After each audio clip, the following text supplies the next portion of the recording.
सीहोर में एक बड़ा हादसा हुआ था। दो लोगों की मौत हो गई थी। कुछ उसमें ज़ख्मी भी हुए थे। एक की हालत गंभीर भी थी। ये हमने आपको बताया। भगदड़ जैसी स्थिति कुबेरेश्वर धाम में। अपडेट इस मामले में ये है कि जिस कांवड़ यात्रा के चलते ये पूरी भगदड़ हुई थी, वो कांवड़ यात्रा भी निकल गई है। और याद कीजिए कि जब भगदड़ मची, भगदड़ के बाद ये कहा गया कि 4,000 लोगों के ठहरने की हमने व्यवस्था कर ली है। इस तरह की बातें कही जा रही थी। अलग अलग आंकड़े थे। कोई 4,000 बता रहा था, कोई कुछ हज़ार बता रहा था। 2.5 लाख लोग पहुंचे। ये गंभीरता है प्रशासन की किसी इंतज़ाम को लेकर। लेकिन सीहोर ने कई बड़े सवाल एक बार फिर खड़े किए हैं। एक बार फिर क्यों? क्योंकि भारत में सबसे जो भगदड़ के मामले हैं धार्मिक आयोजन में, उसमें भारत सबसे आगे है। यानी सबसे ज़्यादा भगदड़ के मामले भारत में ही होते हैं। तो सीहोर और बाकी के बड़े हादसे कौन से हैं? आखिर महिलाओं की बलि क्यों इन मामलों में होती है? क्या है एस्फिक्सिया जो मौत की वजह बन जाता है? और भगदड़ के दौरान आपको क्या कुछ करना चाहिए और किन चीज़ों से बचना चाहिए? ऐसे ही तमाम सवाल हैं। तो इसी के ज़रिए अब इसे समझने की कोशिश करेंगे। और एक बात जो हमने आपको बताई, सारे आयोजन में आप देख लीजिए सबसे ज़्यादा महिलाओं की जान जाती है। नमस्कार, मैं ललित प्रजापति। शुरुआत करेंगे।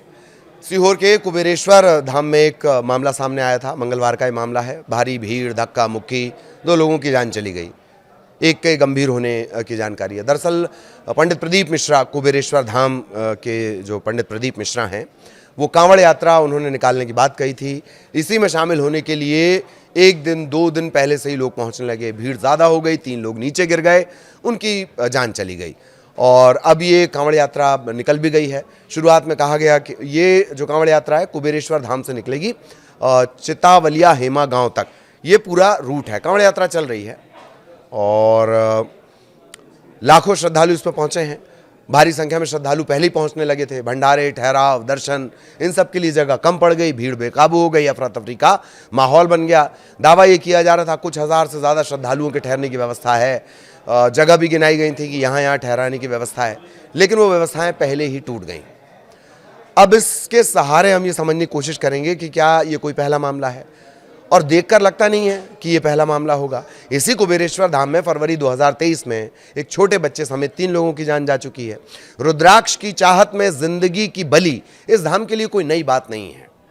फरवरी में हुए हादसे के बाद तो पंडित प्रदीप मिश्रा ने यह तक कह दिया था कि अगली ये साजिश है। फरवरी 2023 की हम बात कर रहे हैं। उन्होंने कहा था ये साजिश है, अगली बार तो और बड़ा आयोजन करेंगे। आयोजन धीरे धीरे बड़ा होता गया, लेकिन व्यवस्थाएं बदस्तूर बदहाल होती रहीं। ऐसा नहीं है कि धार्मिक आयोजन में जान जाने का सिलसिला कोई नया हो। धार्मिक भगदड़ के मामले में पूरी दुनिया में भारत सबसे आगे है। अभी सिर्फ वो मामले देख लीजिए जो हताहतों की संख्या के लिहाज से बहुत बड़े साबित हुए हैं। उत्तर प्रदेश का हाथरस 2 जुलाई 2024 सत्संग के बाद भयंकर भगदड़ हुई। करीब 121 लोगों की जान चली गई। हमेशा की तरह एक जांच आयोग बना। इसने अपनी फरवरी 2025 में रिपोर्ट भी दे दी। जैसा होना था वैसा ही हुआ। फाइनल रिपोर्ट के मुताबिक सूरजपाल उर्फ भोले बाबा को क्लीन चिट दे दी गई। आयोग ने इस घटना में आयोजकों को मुख्य रूप से जिम्मेदार ठहराया। हैरानी की बात है, आयोजकों में तो सूरजपाल भी होना चाहिए, लेकिन वो जिम्मेदार नहीं ठहराए गए। प्रशासन और पुलिस की लापरवाही को भी गंभीर चूक माना गया। अब कुछ और बड़े हादसे जिनके बारे में आपको जान लेना चाहिए। 25 जनवरी 2005 महाराष्ट्र के सतारा जिले में मंदार देवी मंदिर में 350 से ज़्यादा भक्तों की कुचलने से मौत हो गई। सैकड़ों घायल हो गए। हादसा तब हुआ जब कुछ लोग नारियल तोड़ते वक्त फिसलन भरी सीढ़ियों से गिर गए। 27 अगस्त 2003 महाराष्ट्र के नासिक जिले में जो कुंभ लगता है उसके पवित्र स्नान के दौरान भगदड़ मच गई। करीब 39 लोगों की जान चली गई। 140 के आसपास घायल हो गए। 30 सितंबर 2008 राजस्थान के जोधपुर शहर में चामुंडा देवी मंदिर में बम की अफवाह किसी ने बोल दी। भगदड़ मच गई। तकरीबन 250 लोगों की जान चली गई। 300 से ज़्यादा तो घायल हो गए। हिमाचल प्रदेश का नैना देवी मंदिर 2008 में धार्मिक समारोह, भगदड़ मची, 162 लोगों की जान चली गई। 13 अक्टूबर 2013, इसे आप याद रखेंगे, मध्य प्रदेश का दतिया रतनगढ़ मंदिर नवरात्र उत्सव चल रहा था, भगदड़ मच गई। 115 लोगों के करीब जान चली गई और 100 से ज़्यादा घायल हो गए। भगदड़ की शुरुआत इस अफवाह से हुई कि जिस नदी के पुल को श्रद्धालु पार कर रहे थे वो टूटने वाला है। लोग भागने लगे। 31 मार्च 2023 इंदौर शहर के एक मंदिर में हवन चल रहा था। एक बावड़ी के ऊपर यह हवन चल रहा था। अब आप कहेंगे बावड़ी के ऊपर मंदिर कैसे होता है? होता है। निगम अगर लापरवाह बना रहे, जिम्मेदार अगर अपने आँख कान सारी इंद्रियां बंद कर ले तो ये होता है। बावड़ी के ऊपर स्लैब ढालकर बाकायदा वहाँ मंदिर बना हुआ है, उस पर हवन चल रहा था, स्लैब ढह गया, तकरीबन 36 लोगों की जान चली गई। इसमें भी जांच के बाद कोई बड़ा व्यक्ति जिम्मेदार नहीं पाया गया, सब छोटे छोटे जिम्मेदार पाए गए हैं। 14 जनवरी 2011 केरल के इडुक्की जिले में सबरीमलया में पुलमेदु में एक जीप से जो एक जीप है वो तीर्थयात्रियों से टकरा गई, भगदड़ मच गई, कम से कम 100 श्रद्धालुओं की यहाँ पे जान चली गई। 3 अक्टूबर 2014 दशहरा समारोह था पटना में, और उसके ठीक बाद गांधी मैदान में भगदड़ मच गई, 32 लोगों की जान चली गई, 26 घायल हो गए। 19 नवंबर 2012 पटना में ही गंगा नदी के तट पर छठ पूजा के दौरान अस्थायी पुल टूट गया, भगदड़ मची, 20 लोग की जान चली गई। 1 जनवरी 2022 जम्मू कश्मीर में माता वैष्णो देवी मंदिर में भारी भीड़ के चलते भगदड़ मची, 12 लोगों की जान चली गई। 14 जुलाई 2015 आंध्र प्रदेश के राजमुंद्री में पुष्करम त्यौहार होता है, गोदावरी नदी के तट पर होता है। स्नान सभी को करना था, भगदड़ मच गई, 27 भक्तों की जान चली गई। 8 नवंबर 2011 हरिद्वार में गंगा नदी के तट पर हर की पैड़ी पर भगदड़ मची, 20 लोगों के आसपास यहाँ पर जान गंवा दी। 4 मार्च 2010 यूपी के प्रतापगढ़ कृपालू महाराज के जानकी मंदिर, राम जानकी मंदिर में भगदड़ मची, 63 लोगों की जान चली गई। ये जो आंकड़े मैं गिना रहा हूँ उसमें कुंभ से जुड़ा हादसा ही शामिल नहीं है, उसका तो अपने आप में एक बड़ा चैप्टर बन जाएगा। अब 2 बड़े सवाल कि आखिर महिलाएं ही इस तरह के आयोजन की बलि क्यों चढ़ती हैं, या हताहतों में महिलाओं की संख्या ज़्यादा क्यों होती है। जब जांच के नाम पर औपचारिकता हो तो आप अपनी जान कैसे बचा सकते हैं। ये जांच आयोग का बनना, उसके बाद इसकी रिपोर्ट आना, ऐसे तो काम नहीं चलेगा। आप अपनी जान कैसे बचा सकते हैं। थोड़ा सा एस्फिक्सिया ये शब्द है एक, इसे भी समझ लीजिए। एस्फिक्सिया का मतलब दम घुटना ही है।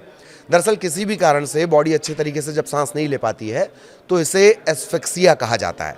भगदड़ जैसी स्थिति में जब फेफड़ों पर कोई फोर्स लगता है तो सीना और पेट दब जाते हैं।